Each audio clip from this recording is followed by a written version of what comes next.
السلام علیکم ورحمۃ اللہ وبرکاتہ۔ ناظرین، اگر آپ کو ہماری ویڈیو اچھی لگتی ہو تو ہمارے چینل سہیل سنبھلی کو سبسکرائب کریں، ویڈیو کو لائک اور شیئر کرنا نہ بھولیں۔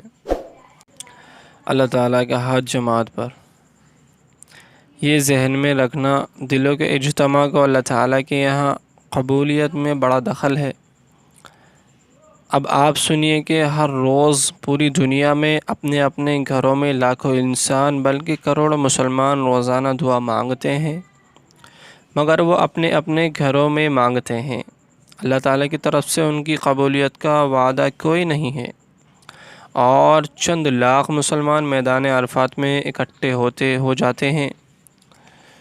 اب ان کے دل جمع ہوئے ایک جگہ پر تو قبولیت دیکھیے کہ عرفات کے میدان میں حدیث پاک کے مطابق جو مانگتے ہیں اللہ تعالیٰ ان کی دعاؤں کو قبول فرماتے ہیں۔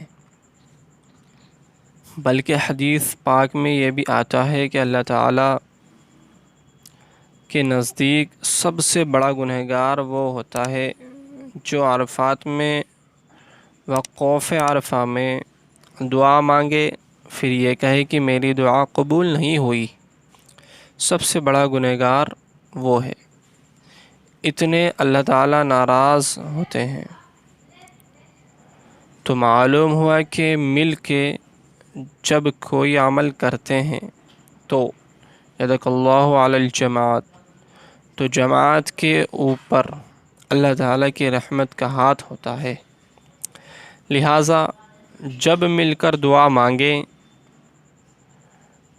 تو پروردگار دعا کو جلدی قبول فرماتے ہیں۔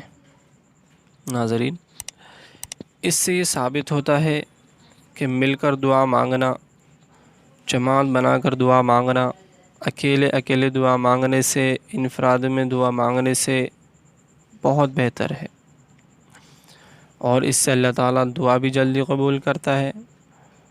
اور اس سے ایک بات بالکل صاف ہو چکی ہے کہ اس میں سب سے بڑا گنہگار اس کو کہا گیا ہے جو میدان عرفات میں، جہاں پر اللہ تعالیٰ ہر ایک کی دعا قبول کرتا ہے، وہاں پر جائے اور جانے کے بعد میں پھر یہ کہے کہ میری دعا وہاں قبول نہیں ہوئی، تو اس کو سب سے بڑا گنہگار بتایا گیا ہے۔ آپ سبھی سے دعاؤں کی گزارش ہے، سب کے لیے دعا فرمائیں کہ اللہ تعالیٰ اس بیماری کو جلد سے جلد ختم فرمائے۔ السلام علیکم ورحمۃ اللہ وبرکاتہ۔